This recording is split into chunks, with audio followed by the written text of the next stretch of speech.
right, coaches, this is Coach D, and today we're talking about the meet and greet. So you've got your roster, you've got your team name, you may have gone out and grabbed, some swag or whatnot, but now you're about to actually go out there and run a meet and greet and a practice. So what do I do? Don't worry, we're gonna hook you up right now. So I've been doing this for about 8 seasons. And when I first started, I was a little nervous, so that is natural. But let's go basically from the very beginning all the way through. First of all, your meet and greet schedule will be both emailed to you and it's on your team page under your calendar.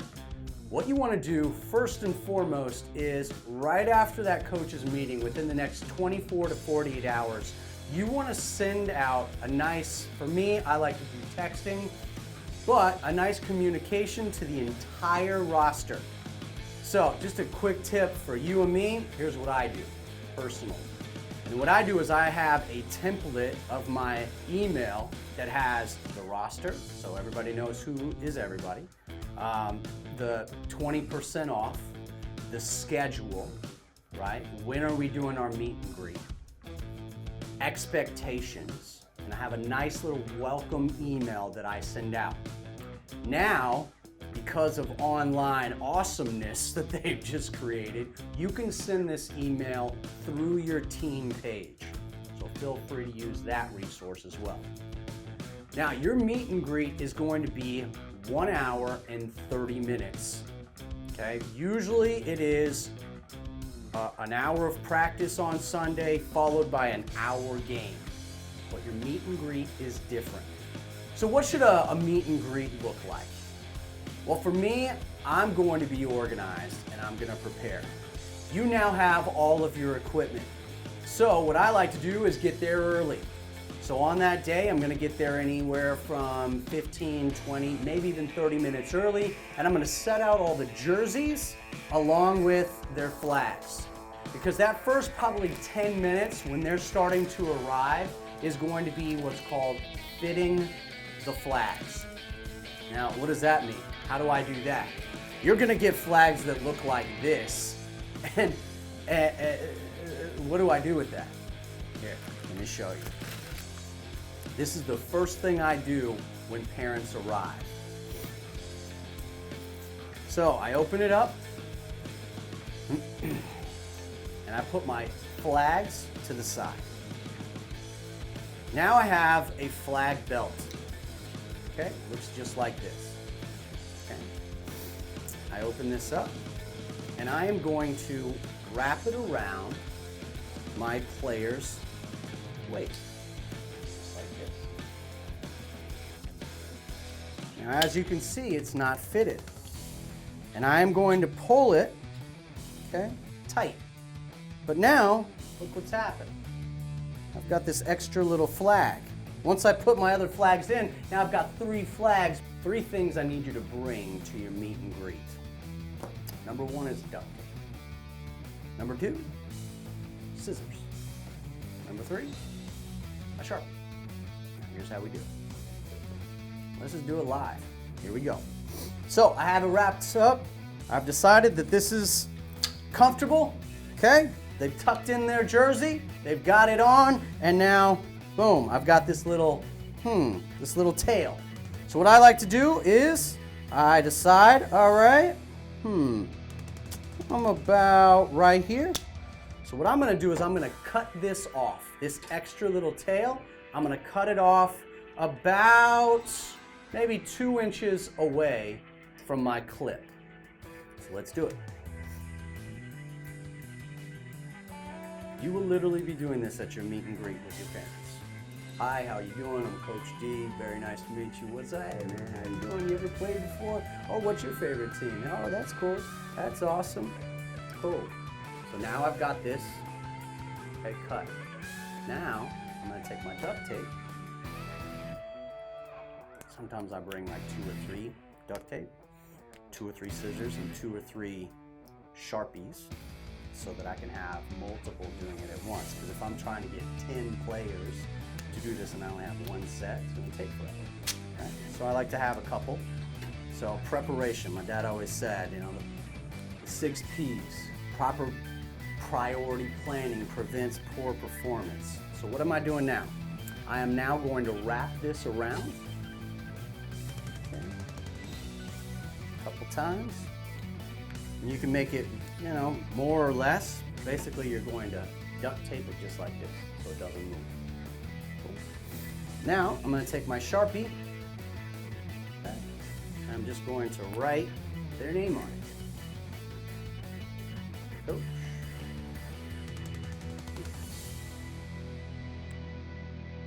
Bobby. Evan. Sam. Samantha. Whatever. Now, they're ready to go. So, that is the way that it should look. Hey coach, do I need to put the flag, you know, the names on the flags? No, because they're all the same. So that doesn't matter too much. Another thing I would do really quick is these are going to be tight. These are going to be tight to put in. See, it doesn't naturally just go in. So I would just take it a few times, especially for my younger groups. I would just do this a couple times. Just have the parents do it just a couple times as you're getting kind of warmed up and you're doing your meet and greet. Just do it a couple times so that it gets a little bit more loose. Cool. There you go. That is what you'll do at the very beginning of your meet and greet. After that, what I like to do is I give an intro about who I am quickly. You know, you don't have to give your like bio. Oh, here's where I work. No. Hey guys, this is my first time coaching. Hey, I've been coaching for 3 years, and this is my son. Hey, this is the first time my wife put me into this. This is my son here. This is my daughter here, and this is my style. You know, we're here to have fun, and I really need you to tell the parents why we're doing this. It's to teach them life skills, teach them the fundamentals. Whether we win or lose, it's all right. So that's your coaching style. Have that conversation with them. If you are the only coach, so if you're a single coach, it's okay to say, hey, I'm volunteering because nobody else was able to. Anybody else want to be an assistant coach with me? That's okay to say at the meet and greet. Another thing I like to do is talk about communication. Now, me personally, as a coach, I text everyone the morning of the games. And I tell them, hey guys, we're gonna meet at 10 a.m. for an hour practice before our 11 o'clock game. I do that every Sunday at like 9 a.m. So they're all getting a group text from me. So just having that communication. Here's how we're gonna be communicating. If there's a weather delay, this is how it's going to be. You know, they get so many emails. You just wanna walk through some of these little items. Another thing is, if you have a strategy on how you're going to be rotating, just a couple of those sweet little items so that when they're on the sideline, they're not like, what's going on? You're just giving them a nice brief overview. Now keep in mind, you have 30 minutes for this before 1 hour of practice. So take your time, get to know them. Hey, has anybody ever done this before? Let them talk a little bit. Have some fun. A couple quick tips that I like to do. Every single game, every single practice, I like to have a theme. And it's usually a word of the day. And I use that theme throughout the practice and throughout the game. So for example, leadership. Hey, parents, we're gonna be talking about life skills like leadership, sportsmanship. And I encourage you to talk about that throughout the week with your son or daughter. We're gonna be doing that on the field. So just talk about a few of those things that are kind of your style, your philosophy, as well as what we're doing as a community of National Flag Football. All right, so what else should I bring to my meet and greet? What other equipment do I need? So first thing I would say are, you're gonna need your cones so that you can set out your drills. And in our drill videos, you'll be able to see exactly where those cones should be placed. You're gonna need a pump for your ball. As you can see, your balls come deflated, so you wanna make sure that's taken care of. A whistle. For me, I like to have a whistle so that if they're messing around, they're pulling each other's flags, whatever, I can call them out. But also on every drill, you'll see I always use my whistle. You're gonna need a bag, some kind of either duffel bag or a net bag, whatever you want to take, I would absolutely recommend. Get yourself a whiteboard to draw your plays out on. If you want to print them out, that's fine, but it's really, really helpful for your players if you do it on a nice whiteboard and you write it out. Now, for me personally, I always recommend both coaches and the players get themselves two things. Number one, wide receiver gloves. Now, why would a coach need that?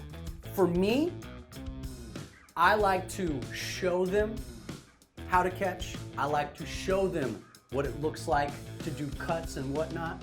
So I like to have the same things, the same items that I recommend my players have.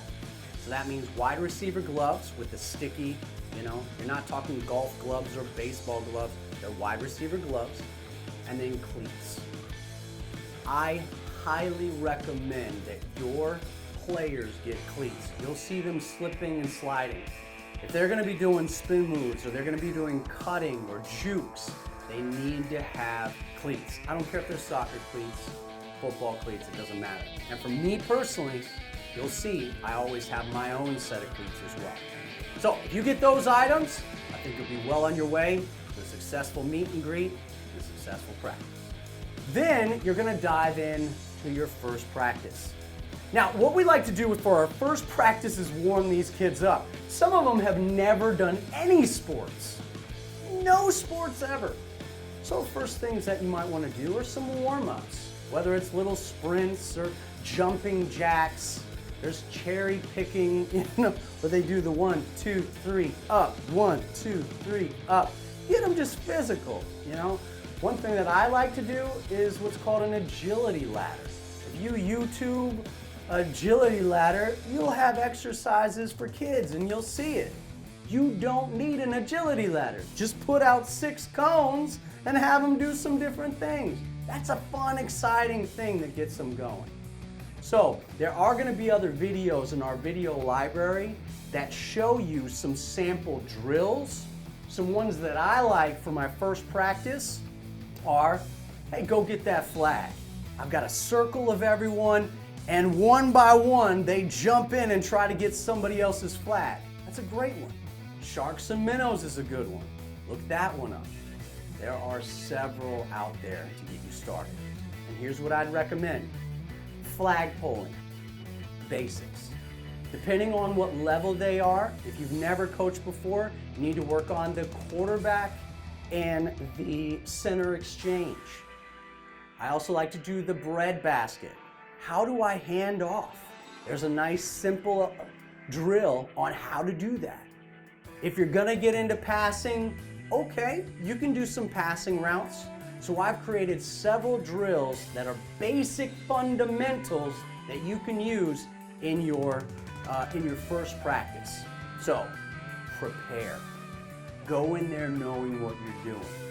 I can't tell you how many parents have come up to me after my first practice and said, man, I wish my coach, all you have to do is take maybe 30 minutes to just understand a few little drills and you're gonna be very successful.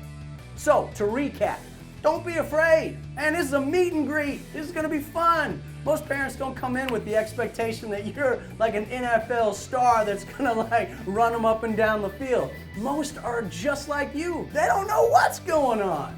And they just want their kid to have fun. So the more you're encouraging out there, the more that you're having fun with those kids and trying to figure it out along the way, the better you're gonna do. So just have fun, be prepared, know what you're doing with the flags, right? If you can do what we just did in 2 minutes, your parents are gonna be like, whoa, this guy knows what, whoa, I'm glad he's our coach. So guys, have fun, all right? Now, if you have any questions, please reach out to us anytime, but it's not that serious. Your first game usually is going to be kind of like a scrimmage. So you're gonna figure everything out as you go. And we'll be releasing new videos to you each and every week to guide you along the way. Now, I hope this has been helpful for you. If you have any other questions, let us know, and we'll see you in the next video. We wish you an awesome season. Go get 'em. This is Coach D.